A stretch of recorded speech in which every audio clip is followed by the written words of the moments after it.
चलिए, तो अब मैं सेशन स्टार्ट कर देती हूँ आज का। आज जो हम टॉपिक पढ़ने वाले हैं, it is about interest and एन्युइटीज़।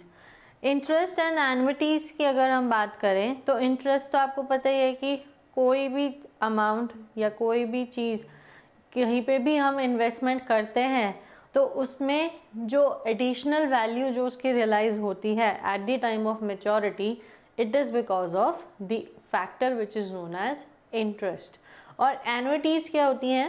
एन्युइटीज़ are the payments जो कि की जाती हैं फॉर अ फिक्स्ड अमाउंट और for a fixed period of time, so that we can analyse कि हमें नियर फ्यूचर में क्या लम्प सम मनी मिलने वाली है। ठीक है, इंटरेस्ट एंड एन्युइटीज़ जो इसका टॉपिक है आज के सेशन का, अब उसे स्टार्ट करते हैं। ठीक है, calculation of interest and annuities. Then interest की अगर मैं बात करूं तो what is interest? Interest is the amount paid as fees by a borrower for the funds borrowed. The fees so paid is termed as interest. जिसने पैसा लिया, ठीक है, बात कौन है? बोरोवर। जिसने पैसा लिया है, who is the borrower for the funds, उसे जो फीस पे करनी है, उसे जो फीस पे करनी है उस प्रिंसिपल अमाउंट को बोरो करने के अगेंस्ट में या उसको रिस्पेक्ट में लेने के, तो वो फंड्स क्या कहलाएंगे? हमारे बोरोड फंड्स। और उस फीस को हम क्या टर्म करेंगे? हम उस फी को we'll term it as interest. तो fees by a borrower and the fees so paid is termed as interest. ठीक, अब इससे आगे बढ़ते हैं। Next, types of interest. ये हम स्कूल में पढ़ते थे कि इंटरेस्ट कितने टाइप के होते हैं। Basic maths second, third, fourth, fifth class तक हमने ये पढ़ा है। तो हमारे जो इंटरेस्ट है, first type of interest is simple interest. Simple interest is जो आपने प्रिंसिपल अमाउंट बोरो किया है, जो आपने प्रिंसिपल अमाउंट बोरो किया है उस पे आप for the given time and with the given rate आप उस पे इंटरेस्ट चार्ज कर देते हैं और उसे पे करते रहते हैं, जैसा कि आपको जो डील है या जो कॉन्ट्रैक्ट है उसमें मेंशन है। ठीक है, calculated as fixed percentage of borrowed amount. तो यहाँ पे क्या होता है? जो परसेंटेज है, जो रेट ऑफ इंटरेस्ट है, वो क्या रहता है? हमारा स्पेसिफिकली फिक्स्ड रहता है for the number of years for which we have taken a particular loan. ठीक है, paid at the end of contract period. हमें बेसिकली इसे कब पे करना है? जब हमारा टेन्योर एंड हो जाए, तब हमें इंटरेस्ट पे करना है। ठीक, तो ये हो गया मेरा simple interest. Then formula is P into R into T upon 100। सबसे इजी फॉर्मूला होता है, इसमें कोई घबराने वाली बात नहीं है, हम बहुत इजीली इसे सॉल्व कर लेते हैं। Then next is compound interest. अब कंपाउंड इंटरेस्ट क्या होता है दोस्तों?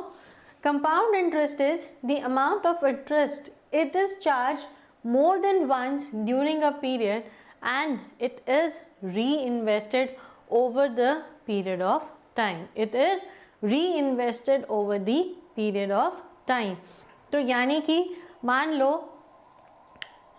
आपको समझाने की ज़रूरत नहीं है बट फिर भी मेरा फ़र्ज़ है एक छोटा सा डिस्कशन इसके लिए, कि अगर पहले साल में मैंने 1000 रुपये पे इंटरेस्ट दिया तो अगले साल पे जो इंटरेस्ट लगेगा वो 1000 पे जो इंटरेस्ट लगा उन दोनों को क्लब करके लगेगा। इतनी छोटी सी एक्सप्लेनेशन देनी थी मैंने, इससे ज़्यादा नहीं देनी थी, क्योंकि मुझे पता है कि आप लोगों को ये चीज़ें ऑलरेडी क्लियर है, simple interest and compound interest. ठीक, फॉर्मूला क्या होता है? Amount is equals to principal 1 plus R to the power n। ठीक है, अब R here is my rate of interest and n is my duration. ठीक है, एन क्या है मेरी ड्यूरेशन है, एंड पी ऑब्वियसली वो क्या है मेरा प्रिंसिपल अमाउंट। पी क्या है मेरा प्रिंसिपल अमाउंट। क्लियर है? तो इंटरेस्ट फीस है जो कि चार्ज होती है किस पे, हमारी बोरोइंग्स पे। दो टाइप के इंटरेस्ट है, one is simple and the other is compound. आगे बढ़ूं, आगे बढ़ जाऊं।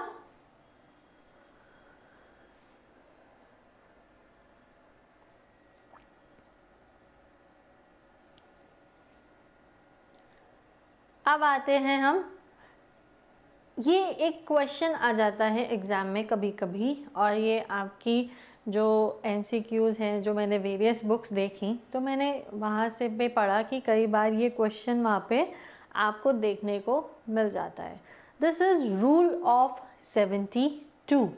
ठीक है, ये इम्पॉर्टेंट है, थोड़ा सा इसे ध्यान से सुनना है, कुछ नहीं बट इम्पॉर्टेंट इस पॉइंट से है क्योंकि वहाँ पे हाफ मार्क्स का या 1 मार्क का आपका क्वेश्चन आ सकता है कभी कभी।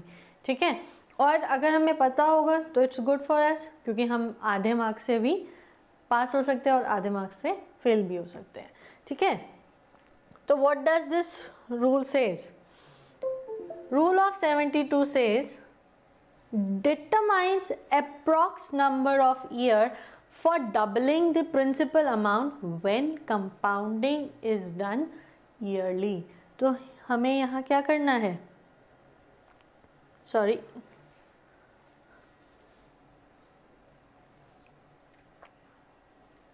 जी, तो यहाँ क्या करना है, अगर हमें अपना प्रिंसिपल अमाउंट डबल करना है, अगर हमें अपना प्रिंसिपल अमाउंट डबल करना है और कंपाउंडिंग कैसे होगी, सालाना बेसिस पे, ईयरली बेसिस पे, तो क्या रेट लगेगा जिससे मेरा प्रिंसिपल डबल हो जाएगा। तो आप क्या करेंगे 72, क्योंकि ये क्या है, this is we are starting rule of 72, हम रूल ऑफ 72 पढ़ रहे हैं, तो न्यूमरेटर में रखा हमने 72 डिवाइडेड बाय जो अभी हमने रेट ऑफ इंटरेस्ट डिसाइड किया, the rate of interest which is predecided by us for that particular principal amount, उसे रखेंगे और आपको क्या निकल कर आएगा, आपका tenure for which our principal will become double. 1 साल के बाद, 4 साल के बाद, 10 साल के बाद, तो वो टेन्योर निकल कर आएगा किससे, रूल ऑफ 72 से, given the rate of interest, और उसे हम कंपेयर करेंगे 72 से। छोटा सा रूल है, बहुत इजी है बट इम्पॉर्टेंट भी है। ठीक, क्लियर? यहाँ तक कोई डाउट तो नहीं होनी चाहिए, फिर भी पूछ लेती हूँ, कोई डाउट्स?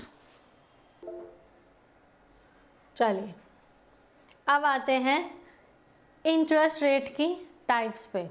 क्या इंटरेस्ट रेट के भी टाइप होते हैं? बिल्कुल, ऑब्वियसली बिल्कुल होते हैं इंटरेस्ट रेट के types. Fixed rate of interest, जब आपका rate of interest through out the business, through out the loan period क्या रहेगा, सेम रहेगा। ठीक है, तो इसमें क्या होगा, fixed rate of interest based on the given market conditions, rate of interest doesn't change throughout। Market conditions को ध्यान में रखते हुए हम उस रेट ऑफ इंटरेस्ट को ऐसे डिसाइड करते हैं, ऐसे सेट करते हैं ताकि अगर मार्केट में थोड़ा सा भी वेरिएशन हो, थोड़ा सा भी अप डाउन हो, उसका इफ़ेक्ट उस रेट ऑफ इंटरेस्ट पे ज़्यादा ना पड़े। एग्जाम्पल्स में हम ले लेते हैं 10% है, 8% है, 12% है, बट जब उस रेट को बैठ के फिक्स करना होता है तो पूरा मार्केट का एनालाइज करना होता है। अब बैंकिंग सेक्टर में जो आप इंटरेस्ट देते हैं, सेविंग बैंक अकाउंट पे अलग मिलता है, एफडीज पे अलग मिलता है, करंट अकाउंट्स पे इंटरेस्ट नहीं मिलता, इंटरेस्ट चार्ज होता है, तो कहीं ना कहीं उसके लिए भी तो आप नॉर्म्स सेट करते हैं। या आरबीआई जो नॉर्म्स सेट करता है तो वो क्या करता है, पूरा मार्केट को एनालाइज करके ही तो आपके लिए नॉर्म्स सेट किए जाते हैं। CLR SLR जो आपको मेंटेन करने हैं वो भी तो उसी नॉर्म्स को पढ़ने के बाद क्या किए जाते हैं, डिसाइड किए जाते हैं, ठीक है। बट आपका CLR और SLR वो क्या है, कभी भी फिक्स नहीं होता। शुरू से लेके अब तक एक ही परसेंटेज थोड़ा ना लेके चलोगे, वो क्या होता है, फ्लक्चुएट होता रहता है। बट हम अभी क्या पढ़ रहे हैं, फिक्स रेट ऑफ इंटरेस्ट। तो मार्केट कंडीशंस को ध्यान में रखते हुए एक बार जो अमाउंट हमने परसेंटेज वाइज फिक्स कर दिया है वो through out the tenure same रहेगा, और मार्केट में अगर अप डाउन होगा तो उस पर रेट ऑफ इंटरेस्ट का ज़्यादा इफेक्ट नहीं पड़ेगा, क्योंकि हम ऑलरेडी क्या करके चल रहे थे, उस चीज़ को कंसीडर करके चल रहे थे पहले से ही। Then it is comparatively a higher rate than the floating rate, ठीक है। floating rate means जब आपका जो रेट है वो शिफ्ट होता रहता है due to the variations in the market, तो वो कभी अप होगा कभी डाउन होगा। बट यहाँ पे ये कह रहा है कि जो आपका फिक्स्ड रेट है वो कंपैरेटिवली हर सिचुएशन में हायर होगा, किससे, फ्लोटिंग से, क्योंकि यहाँ पे जो है आपका जो रिस्क फैक्टर है वो रिड्यूस कर दिया जाएगा और फ्लोटिंग में आपका जो रिस्क है वो हाई रहेगा, ठीक है।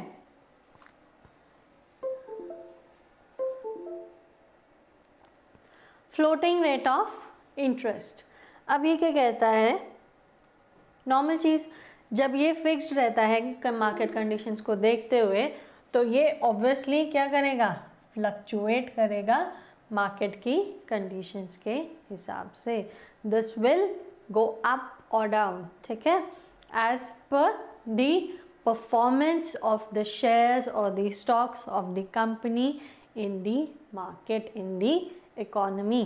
What is the demand and the supply, what is the goodwill of the firm, all will somehow or the other affect the rate of interest, ठीक है। Then but they are linked to a benchmark rate to avoid severe fluctuations, ठीक है। What we do is we set a standard कि 5% से नीचे नहीं जाएगा और 20% से ऊपर नहीं जाएगा, ठीक है। आप क्या करते हैं, लोअर रेट और हायर रेट का बेंचमार्क सेट करते हैं, क्योंकि अगर आप बेंचमार्क सेट नहीं करोगे तो this is just an example, I am not saying कि ये फिक्स्ड है, ठीक है, do not take it otherwise, I am just giving you example कि एक पर्टिकुलर कंपनी ने अपना ये बेंचमार्क सेट किया है कि हमारा रेट 5 से नीचे नहीं जाएगा और 20 से ऊपर नहीं जाएगा, ठीक है, इसके बीच में रहेगा। So why is benchmark required, because अगर प्रॉफिट नहीं है या मार्केट पूरी ख़त्म हो चुकी है तो दैट मीन्स हम उस टाइम पे इंटरेस्ट चार्ज ही नहीं करेंगे, 0% इंटरेस्ट पे करेंगे, फ्री थोड़े ना करना है, चैरिटी नहीं करने हैं। जब हमने बॉन्ड्स दिए हैं, जब हमने लोन लिया है तो ऑब्वियस है कि उसकी पेमेंट होगी ही होगी, ठीक है। एंड और अगर प्रॉफिट्स हो रहे हैं बहुत ज़्यादा तो दैट मीन्स सारा का सारा लुटाना थोड़ी ना है कि सारा इंटरेस्ट के नाम पे लुटाना है तो लुटाते जाओ, नहीं, वो भी नहीं होगा।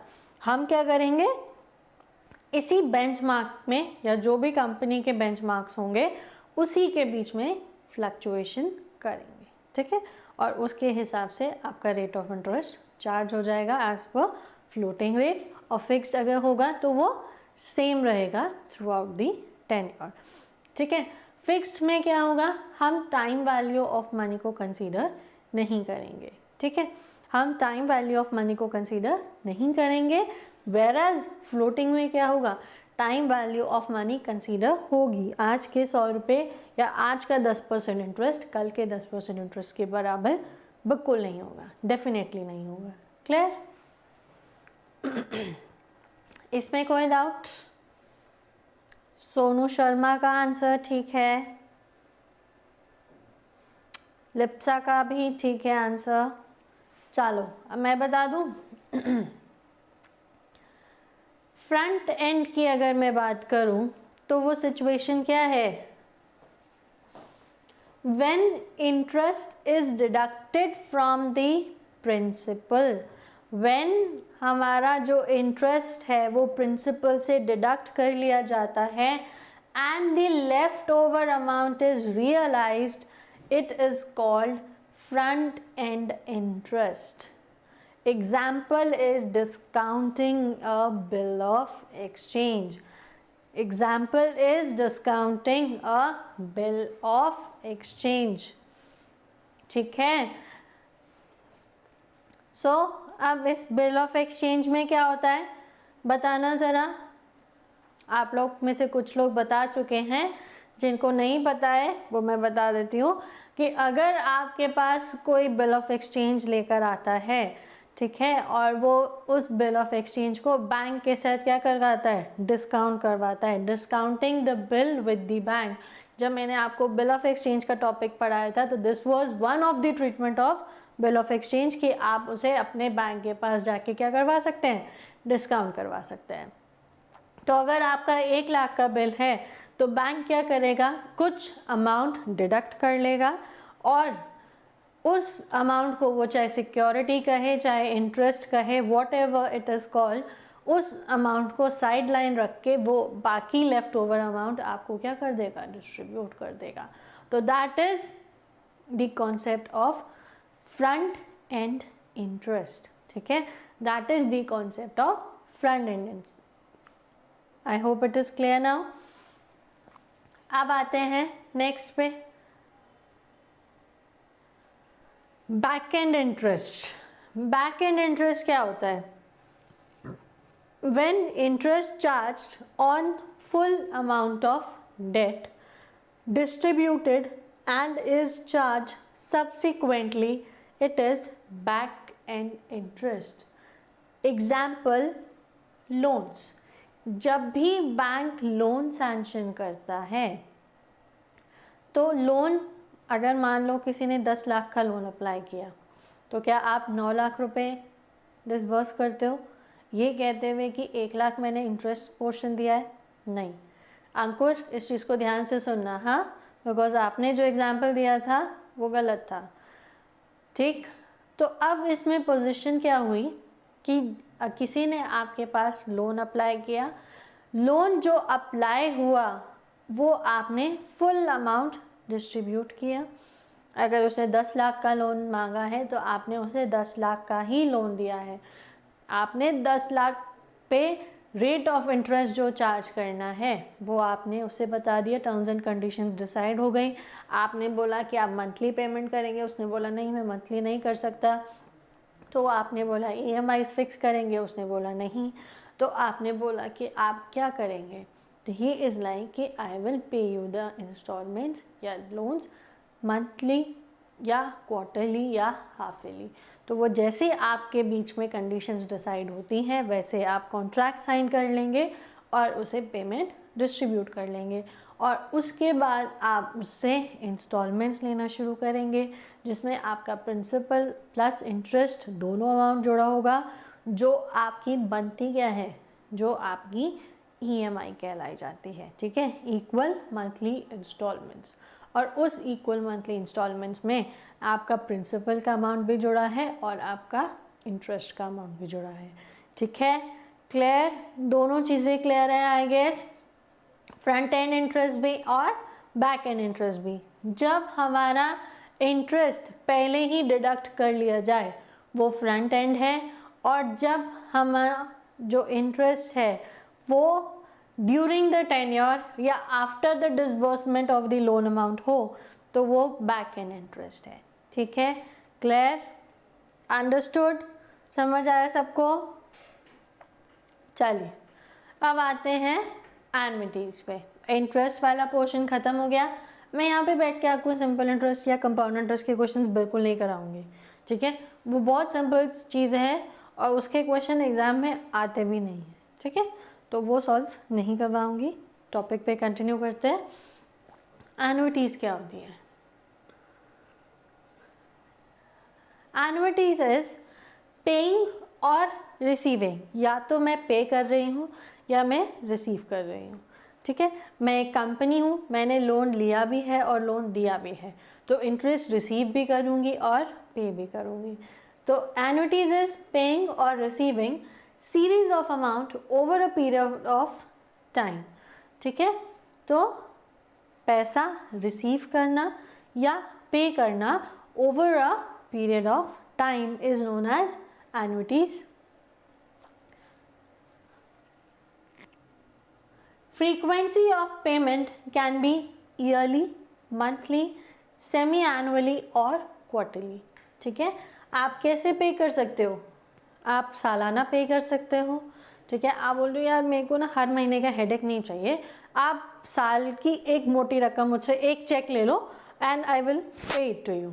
ठीक है, आपने कहा फेयर इनफ फॉर मी, आप उसमें अपना इंटरेस्ट फैक्टर और जो भी चार्जेस वगैरह हैं वो आप जोड़ के एक चेक या एक बिल उनको थमा देंगे। ठीक है, या डिसाइड कर लेंगे कि हर साल आपको इतना पे करना ही करना है। ठीक है, और मीनवाइल आप उन्हें कोई नोटिस नहीं भेजेंगे मंथली बेसिस पे, हाफ ईयरली बेसिस पे या क्वार्टरली बेसिस पे। हाँ, जब आपका पीरियड एंड हो रहा है उस टाइम पे एक रिमाइंडर आप ज़रूर डाल सकते हैं। ठीक है, तो frequency of payments can be yearly, monthly, हर महीने पेमेंट होगी, semi annually, semi annually is half yearly. ठीक है, आप 6 महीने के बाद पेमेंट कर दीजिए, या क्वार्टरली इज आप 3 मंथ्स के बाद आप पेमेंट कर सकते हैं। ठीक है, तो यहाँ आपकी पेमेंट वंस इन ईयर आएगी, यहाँ 12 टाइम्स आएगी, यहाँ आपकी 2 टाइम्स आएगी और यहाँ आपकी 4 टाइम्स आएगी। ठीक, अब इसके बाद हमारी एन्युटीज़ के कितने प्रकार होते हैं? ठीक है, हमारी एन्युटीज़ के कितने टाइप्स होते हैं? So ordinary annuity and annuity due. Ordinary annuity and annuity due are the 2 types of annuities that we are going to study in this topic. Ordinary annuity is payments जो हैं, जो ये जो amount जो है जो पे करनी है वो कब करनी है? End of each period। ठीक है, हर पीरियड के एंड में करनी है, end of each period। Then annuity due, ये कब होगी? शुरुआत में। Ordinary annuity and of a period, और एन्युटी ड्यू कब होगी? ये होगी बिगिनिंग ऑफ अ पीरियड पे। ठीक है, बिगिनिंग ऑफ अ पीरियड पे। Yes, EMI is equated monthly instalments. Thank you for the full form।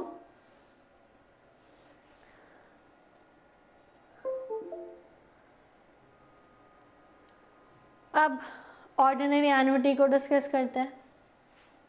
What is ordinary annuity? जब हमें पेमेंट करनी है at the end of a particular period.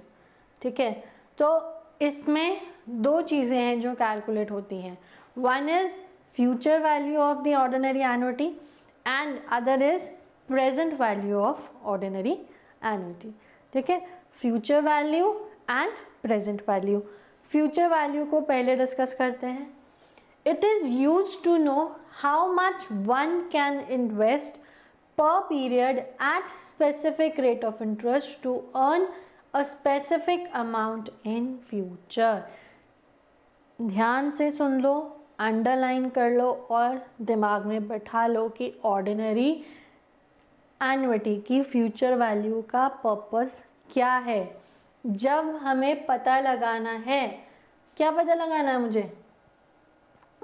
मुझे ये पता लगाना है कि मुझे कितनी इन्वेस्टमेंट करनी है, कितने टाइम के लिए, और क्या मेरा स्पेसिफिक रेट ऑफ इंटरेस्ट होना चाहिए ताकि फ्यूचर में मुझे मेरा डिज़ायर्ड अमाउंट मिल सके।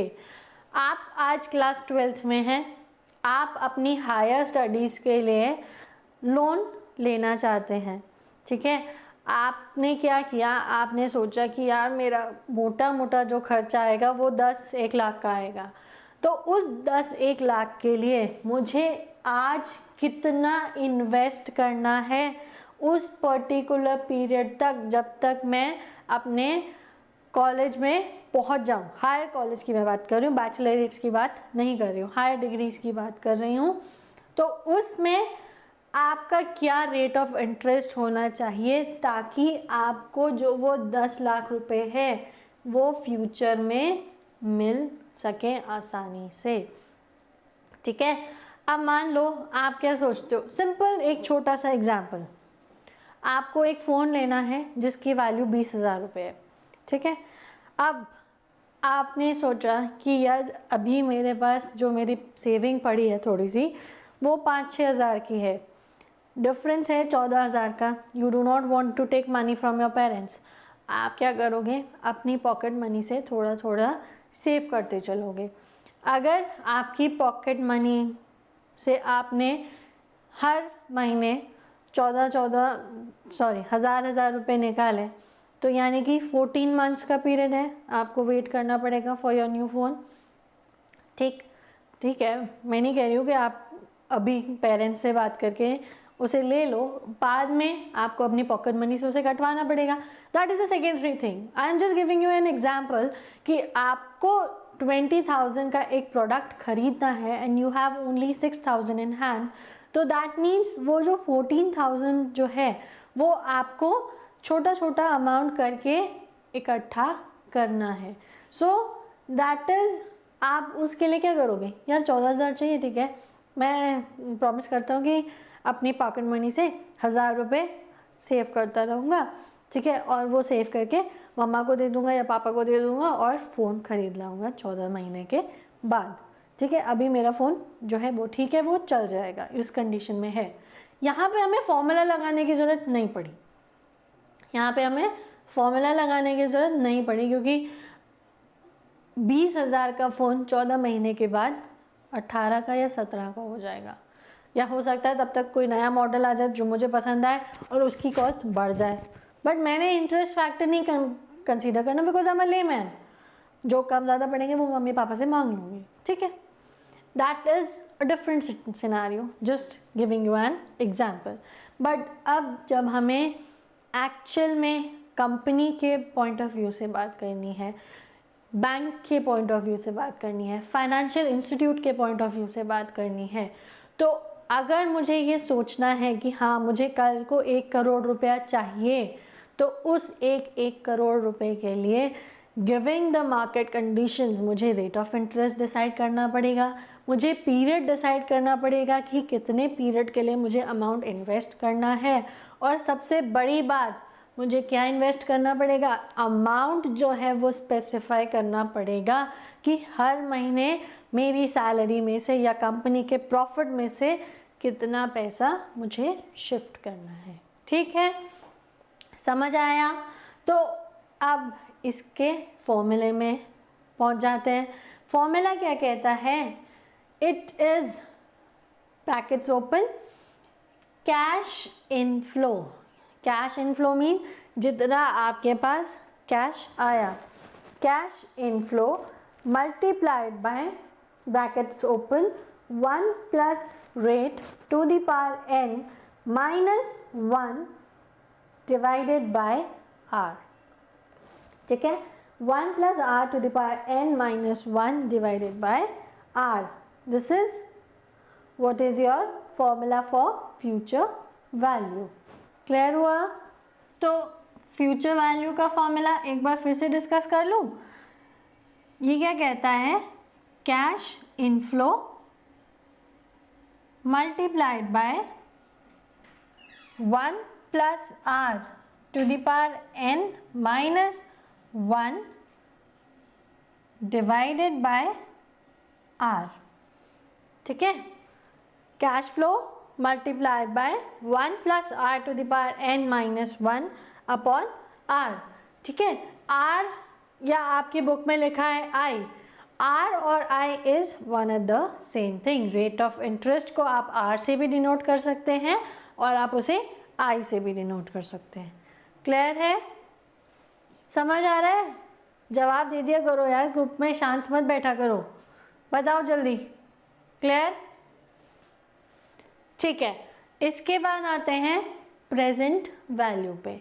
प्रेजेंट वैल्यू मीन्स आज की वैल्यू, जो आज में हम जी रहे हैं उस पे अगर मैं मैच्योरिटी करवा लूँ या आज के पीरियड में इन्वेस्टमेंट करूँ तो वैल्यू क्या निकल के आएगी?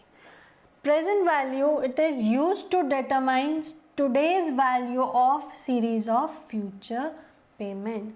जो आप फ्यूचर में पेमेंट करने वाले हो उसकी आज के टाइम पे पेमेंट क्या होगी, ठीक है, वो हमें कैलकुलेट करनी है with respect to ordinary annuity. तो इसका फॉर्मूला क्या है? फॉर्मूला देखो सेम है, बस क्या चेंज हो गया मेरा? डिनोमिनेटर का पोर्शन। तो ये क्या हुआ?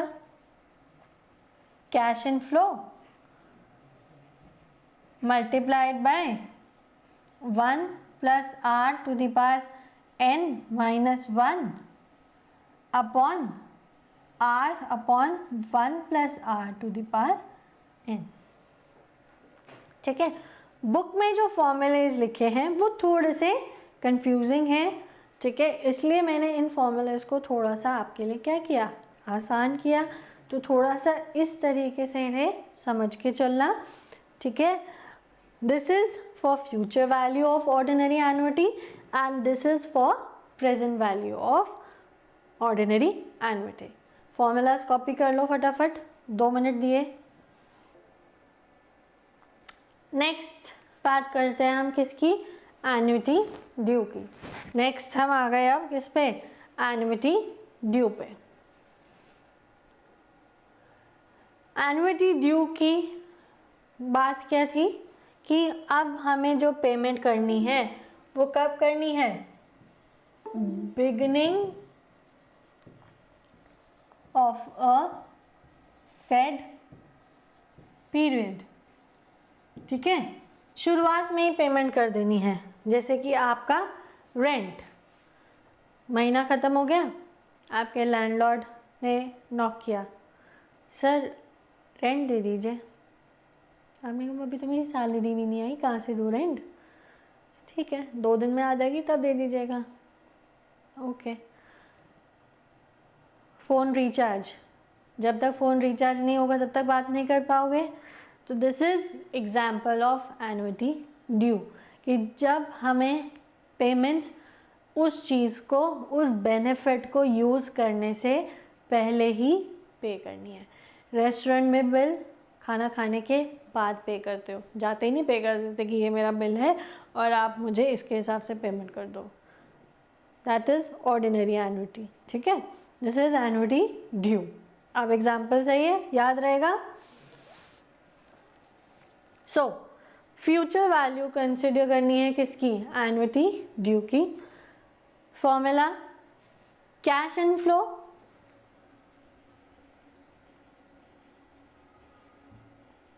multiplied by 1 plus r to the power n minus 1 upon r multiplied by 1 plus rate।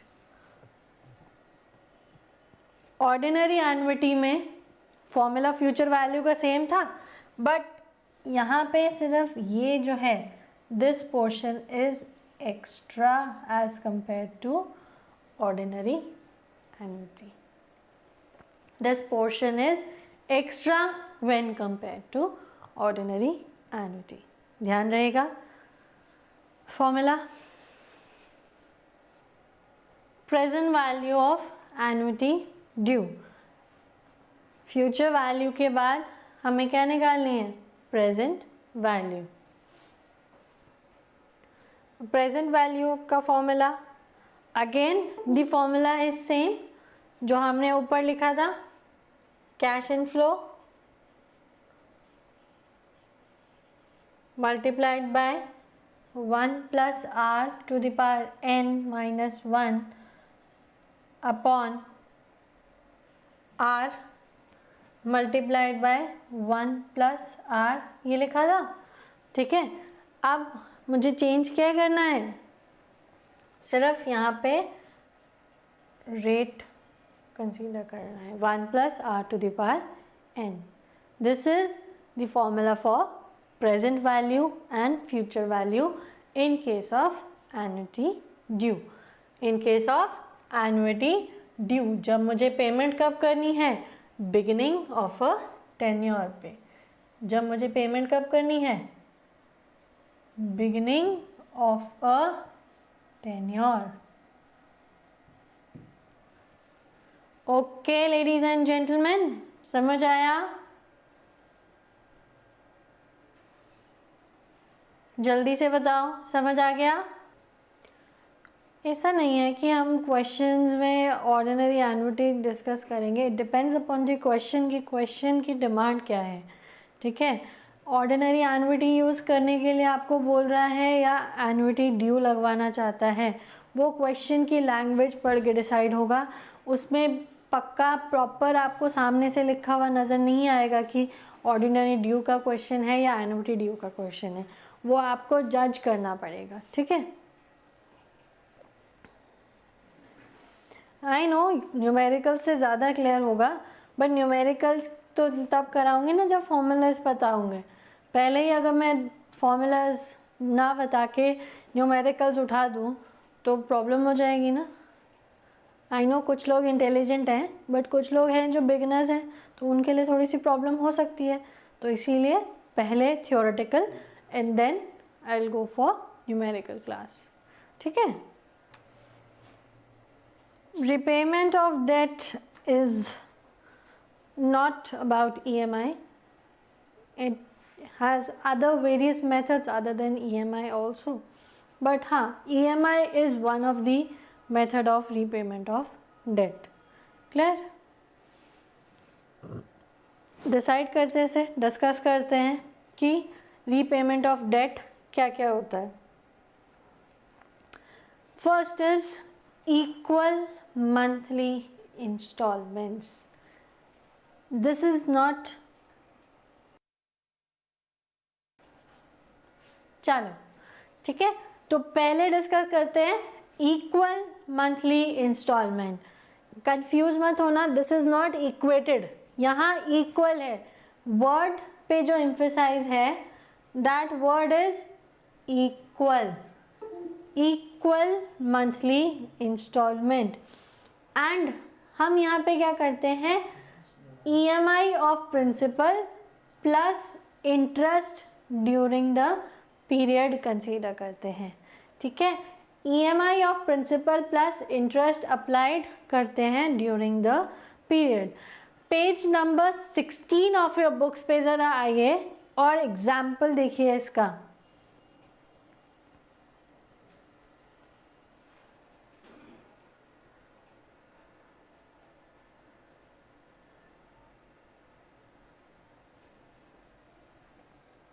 Varun ji, ये रीपेमेंट ऑफ डेट के मेथड्स सुन लीजिए, जो मैं बता रही हूँ, आपकी कन्फ्यूजन्स सारी दूर हो जाएंगी।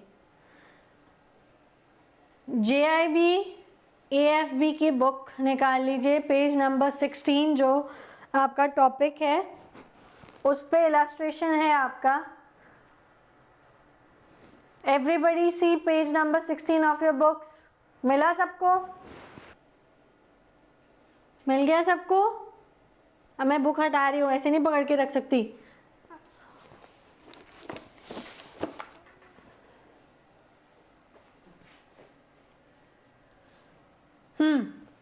इट सेज कि आपके फ्रेंड ने आपसे बोरो किए थे 1000 रुपये एंड ही वॉन्ट्स टू पे you on the monthly basis rather than the whole amount all at once at the end of the year.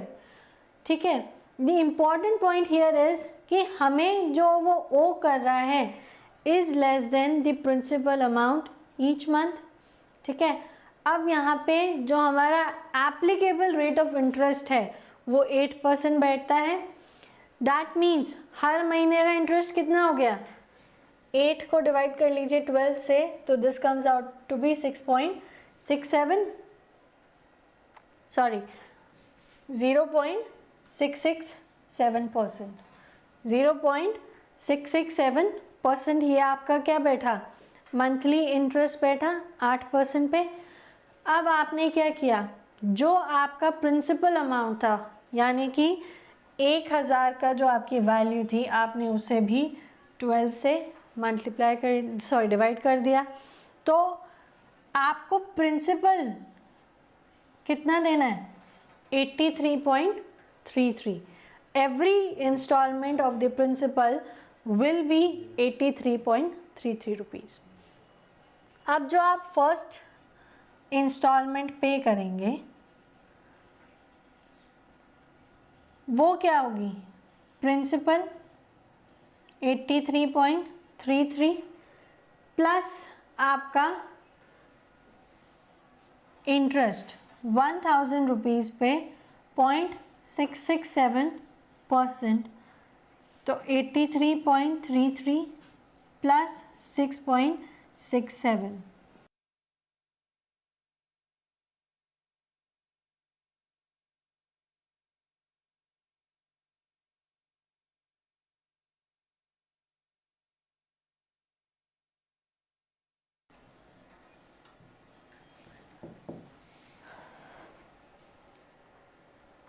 तो आपने जो फर्स्ट इंस्टॉलमेंट में पे करना है वो है आपका 90 रुपीज़, ठीक है।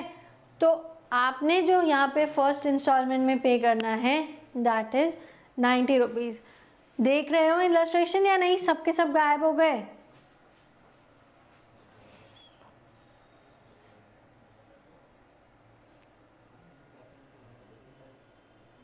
समझ आ रहा है एग्जाम्पल?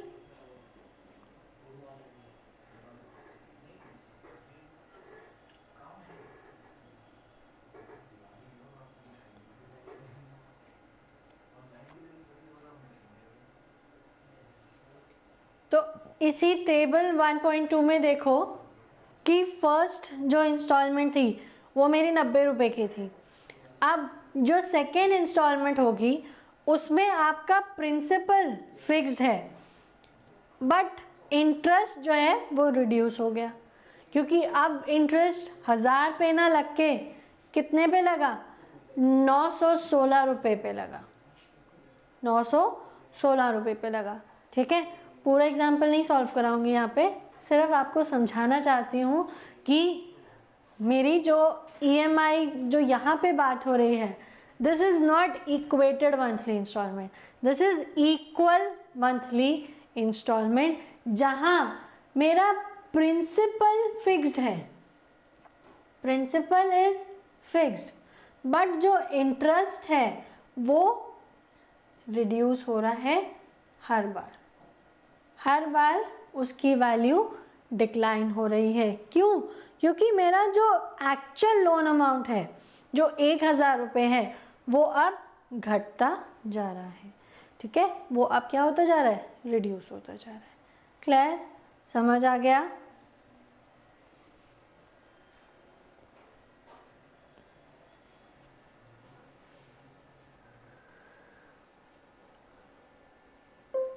अब नेक्स्ट मेथड की बात करते हैं।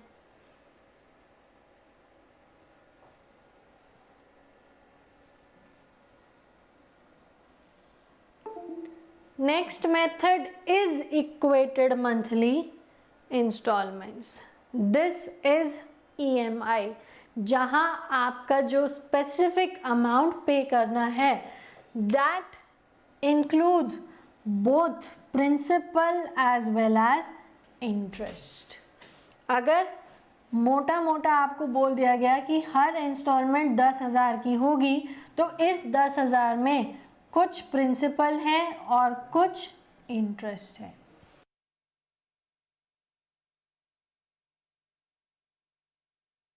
ठीक है। तो ये जो EMI और जो हम इक्वल मंथली इंस्टॉलमेंट की जो बात कर रहे हैं, ये JIB में तो अकाउंटिंग फाइनेंसिंग फॉर बैंकिंग के लिए इम्पोर्टेंट है, बट CIB में जो है ये आपका ABM में आएगा और रिटेल में आएगा, ठीक है। इन दोनों पेपर्स में आपको कहीं ना कहीं इसके क्वेश्चंस मिल जाएंगे, तो ध्यान से तसल्ली से बैठ के सुन लीजिए जो ज्ञान बट रहा है, ठीक।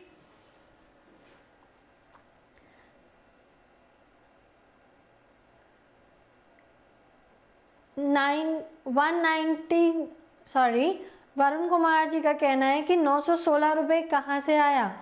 916 रुपये कैसे आया सर? आप 1000 में से सिर्फ प्रिंसिपल पोर्शन ही तो माइनस करेंगे, इंटरेस्ट पोर्शन क्यों माइनस करेंगे? इंटरेस्ट तो आपकी अर्निंग है, interest is your earning. You will not subtract 90 rupees from the principal amount. You will only subtract the principal 83.33 from 1000. Clear? अगर आप 90 माइनस कर देंगे तो अर्निंग बढ़ेगी कैसे? 12 महीने कैसे पूरे होंगे बताओ?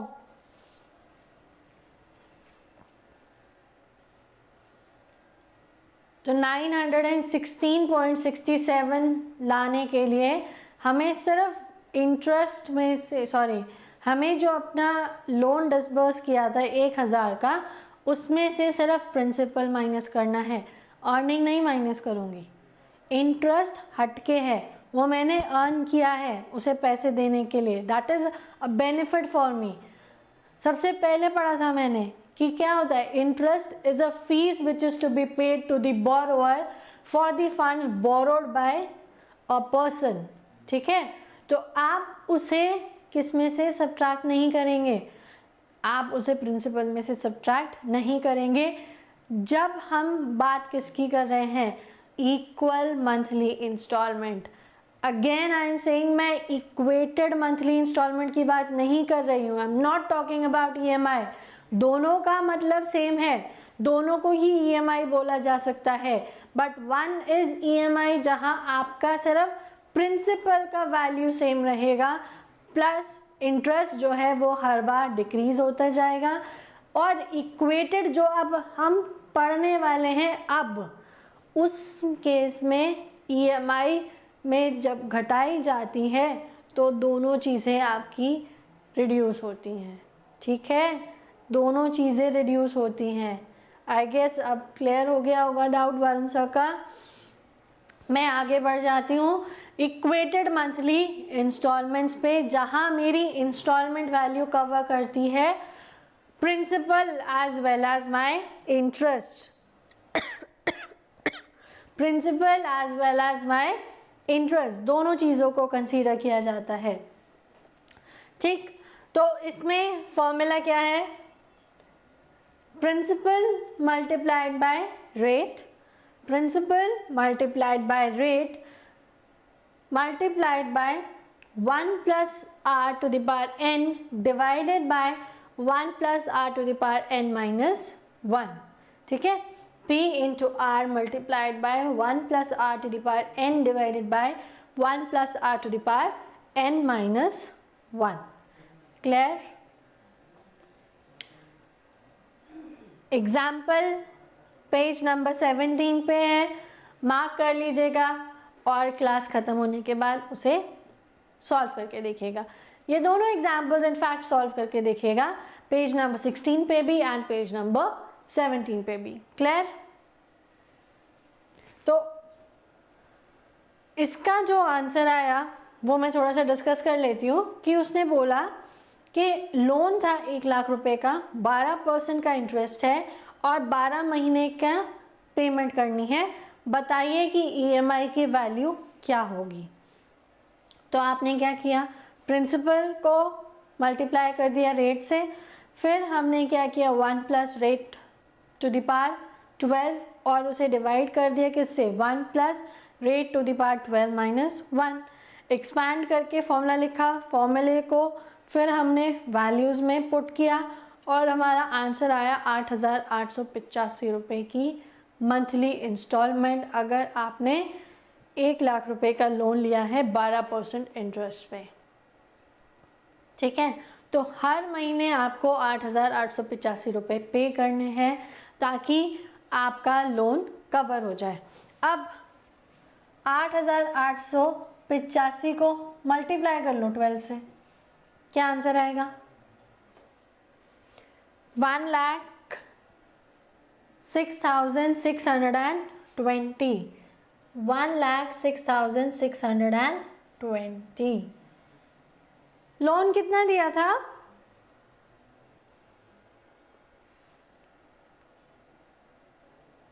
लोन कितना दिया था?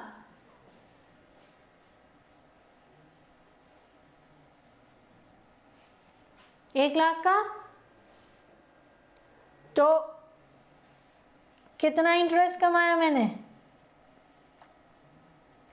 6,620 रुपये का मैंने क्या अर्न किया? इंटरेस्ट। ठीक है, 6,620 रुपये का मैंने इंटरेस्ट कमाया उस लोन पे। क्लियर? समझ आई बात? कोई डाउट? सब अच्छे बच्चे हैं, सबको बड़ी आसानी से समझ आ जाता है ना, अच्छी बात है, गुड। अब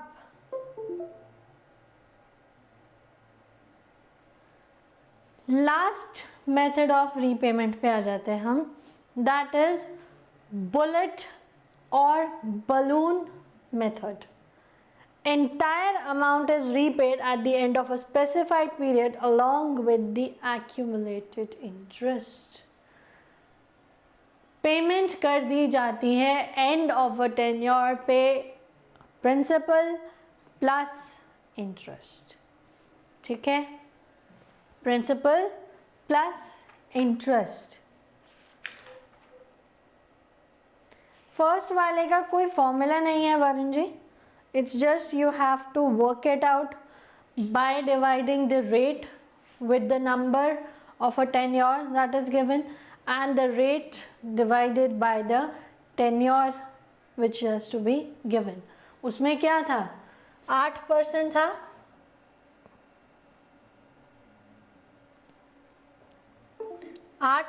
था, तो मैंने 8% को 12 से डिवाइड कर लिया। प्रिंसिपल मेरा 1,000 था तो उसे 12 से डिवाइड कर लिया। फॉर्मूला कुछ भी नहीं है, ठीक है, it is just you have to work with it.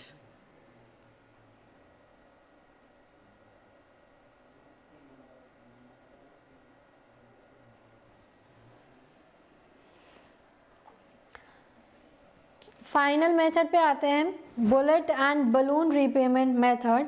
यहाँ पे क्या होगा? Entire amount is repaid at the end of the period, और यहाँ पे हम क्या करते हैं? We create a sinking fund. यहाँ क्रिएट किया जाता है आपका sinking fund. Coming to your books, ठीक है, I am taking with the help of your book with this. It is said if the entire loan is repaid at the end of a period with accumulated interest, the amount can be easily calculated by applying the formulas of compound interest. इसे underline करते जाइएगा। If interest is paid periodically as and when applied, the last installment will be equal to the loan amount and the interest for the last period. Usually, a sinking fund is created to repay the loan under this method so that funds are readily available for repayment and the cash flows are not burdened at the time of repayment. The concept of sinking fund is explained below. वो नहीं बताऊंगी, वो आप खुद पढ़ेंगे, थोड़ा सा काम कर लीजिएगा, थोड़े से एफर्ट्स लगाइएगा। तो हम यहाँ पे क्या करते हैं? अपने अमाउंट को डिसबर्स करने के लिए हम एक सिंकिंग फंड बना लेते हैं कि जिससे पैसे लिए उसको पैसे ना देके, ना तो ईएमआई के फॉर्म में देने हैं, ना ही इक्वेटेड मंथली इंस्टॉलमेंट्स के फॉर्म में देने हैं, बट एक सिंकिंग फंड बना लिया जहाँ पे हम जो है पैसा थोड़ा थोड़ा करके डालते जा रहे हैं, क्योंकि हमें back of the end mind हमें पता है कि ये पेमेंट आज से 2 साल बाद, 5 साल बाद, 10 साल बाद करनी ही करनी है टू द पर्सन जिससे हमने लोन लिया था, या टू द इंस्टीट्यूट जिससे हमने लोन लिया था। ठीक है, क्लियर? तो this is the 3 methods of repayment of debt. और यहाँ पे आके जो हमारा टॉपिक है इंटरेस्टेड एन्युइटीज़ का आज ख़त्म हो जाएगा और इसके बाद इसके न्यूमेरिकल क्वेश्चंस भी कराऊंगी, टेंशन मत लेना। तब तक के लिए आपका जो होमवर्क है वो सिर्फ इतना सा है कि आप इसे रिवाइज़ करें, इसके फॉर्मूले समझें, मेथड्स समझें और जब हम क्वेश्चंस करने बैठेंगे तो आप कंफ्यूज ना हो। जाने से पहले ऑलवेज हमेशा की तरह एक छोटा सा क्वेश्चन, कोई डाउट्स, कोई क्वेरीज, कोई क्वेश्चंस जो मैं एक्सप्लेन करना भूल गई हूँ और आपके दिमाग में हो तो फटाफट पूछो। इक्वेटेड की, हाँ इक्वेटेड की अगर आप बात कर रहे हैं तो रेट ऑफ इंटरेस्ट जो है वो डिवाइड होगा उतने टेन्योर से जितना हमने टेन्योर डिसाइड किया है। यहाँ इस एग्जाम्पल में 12 मंथ्स है तो 12 मंथ्स, जहाँ 5 मंथ्स होगा या 6 मंथ्स होगा या 24 मंथ्स होगा या 2 इयर्स होगा तो उस हिसाब से हम उसे उतने टेन्योर से डिवाइड कर देंगे। हाँ जी, तो टॉपिक मैंने ख़त्म कर दिया और अब इसके जो न्यूमेरिकल क्वेश्चंस हैं वो मैं बताऊंगी। बुलेट और बैलून रीपेमेंट का क्वेश्चन अभी मेरे पास इन हैंड नहीं है, मोर ओवर आपकी बुक में भी उसका एग्जाम्पल नहीं है, तो I have to search for it. वो मैं सॉल्व करवा दूंगी पक्का, प्रॉमिस। बट अभी शायद अगर आपको ध्यान हो, आपके JIB एग्ज़ाम की डेट्स आ गई हैं, JIB एंड CIB।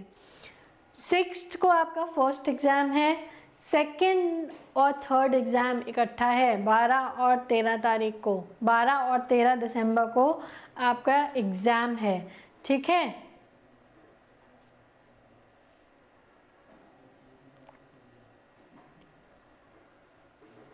ठीक, तो अब इन दोनों को हमें पहले से ही प्रिपेयर करके रखना है, साइमल्टेनियसली दोनों को प्रिपेयर करना है। और आप लोगों के लिए एक गुड न्यूज़ है and that good news is कि जो ऐप पे आपको जो फैसिलिटी प्रोवाइड करी जा रही थी, जो आपको नोट्स प्रोवाइड किए जा रहे थे, वो जो है फैसिलिटी एक्सटेंड कर दी गई है, मंथ एंड तक एक्सटेंड कर दी गई है। तो जो लोग इस कोर्स को परचेज़ करना चाहते हैं, जो हमारे टच में रहना चाहते हैं, जो इन वीडियोस से बेनिफिट लेना चाहते हैं, you are happily welcomed and you can subscribe for our classes, you can subscribe for our videos and you will definitely have benefit from those, ठीक है। तो इन 2 एग्ज़ाम्स की तैयारी पहले से ही करके रख लो, क्योंकि 12 तारीख को अकाउंट्स का पेपर देकर आओगे और 13 तारीख को दूसरे एग्ज़ाम की तैयारी करने के लिए हमारे पास बहुत कम वक्त बचेगा, 24 घंटे का भी पूरा टाइम नहीं है। तो इन दोनों की तैयारी अच्छे से करनी पड़ेगी, ठीक है।